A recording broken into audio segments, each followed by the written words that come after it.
વાવ-થરાદ જિલ્લાના લાખણી તાલુકા પંચાયતની પ્રમુખ અને ઉપપ્રમુખ પદની ચૂંટણીમાં કોંગ્રેસ પક્ષે 13 મતો મેળવી ભાજપને ધૂળ ચટાડી છે અને સત્તાનું સુકાન પોતાના હસ્તક મેળવવામાં મોટી સફળતા પ્રાપ્ત કરી છે। વાવ-થરાદ જિલ્લાની લાખણી તાલુકા પંચાયતની પ્રમુખ તેમજ ઉપપ્રમુખ પદની ચૂંટણી પ્રક્રિયા આજે ભારે રાજકીય ગરમાવા અને રસાકસી વચ્ચે વહીવટી તંત્ર દ્વારા હાથ ધરવામાં આવી હતી। આ હાઈ પ્રોફાઇલ ચૂંટણીને લઈને લાખણી ખાતે આવેલા સરકારી સેવા સદન બિલ્ડિંગના ત્રીજા માળે આવેલા વિશાળ સભાખંડ હોલ ખાતે ખાસ બેઠકનું આયોજન કરવામાં આવ્યું હતું। આ મહત્વની ચૂંટણી પ્રક્રિયામાં ભાગ લેવા માટે દિયોદરના પૂર્વ ધારાસભ્ય શિવાભાઈ ભુરિયાની આગેવાની હેઠળ કોંગ્રેસના તમામ 13 ચૂંટાયેલા પ્રતિનિધિઓ એકજૂથ થઈને એક જ સાથે સેવા સદન ખાતે આવી પહોંચ્યા હતા।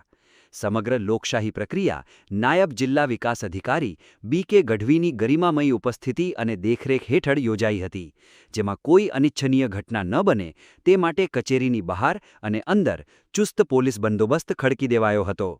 સભાખંડની અંદર સત્તાવાર આંકડા મુજબ ભારતીય જનતા પાર્ટીના 8 સભ્યો, અપક્ષના 1 સભ્ય અને કોંગ્રેસ પક્ષના 13 ચૂંટાયેલા પ્રતિનિધિઓ હાજર રહ્યા હતા।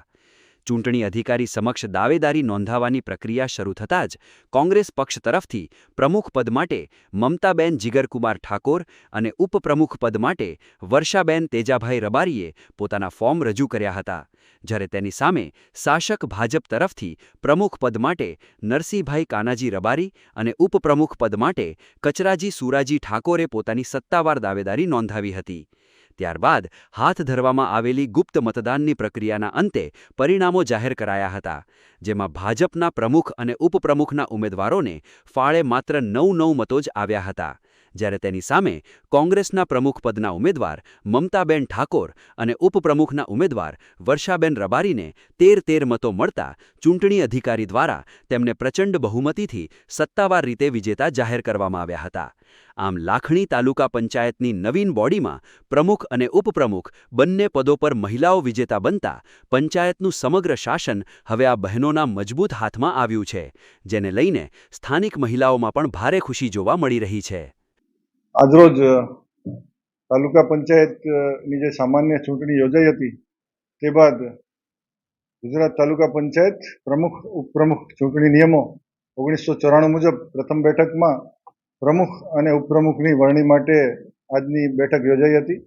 એમાં પ્રમુખ તરીકે શ્રીમતી મમતાબેન જીગરભાઈ ઠાકોરને ચૂંટી કાઢવામાં આવેલ છે અને ઉપપ્રમુખ તરીકે શ્રીમતી વર્ષાબેન તેજાભાઈ ચેલાણાને ચૂંટી કાઢવામાં આવેલ છે।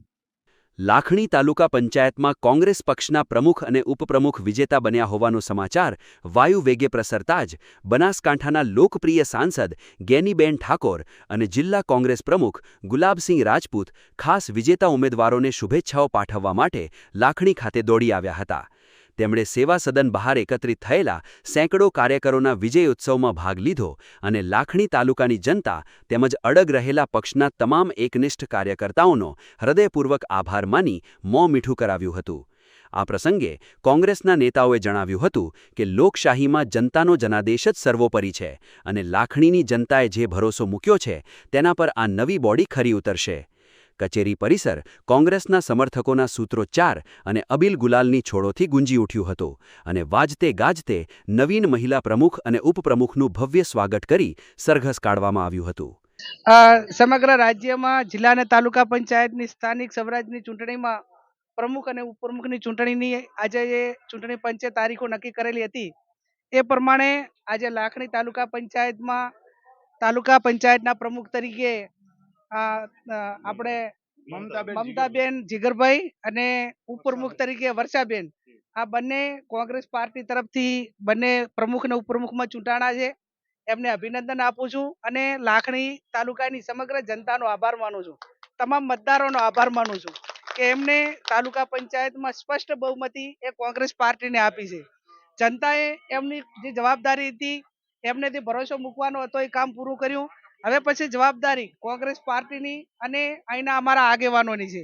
જે પ્રમાણે લોકોને વાયદા આપ્યા છે, લોકો વચ્ચે રહીને કામ કરવાનું છે।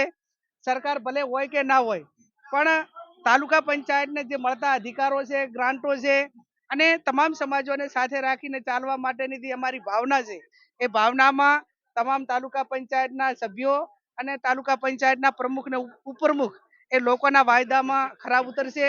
ફરી હું તમામ ટેકેદારોનો આભાર માનું છું અને પાર્ટીની ફોર્મ્યુલા જે પ્રમાણે થઈ છે એ પ્રમાણે આવનાર સમયમાં પૂરેપૂરું વર્તી અને લોકો વચ્ચે રહીને લોકોનું કામ કરશું.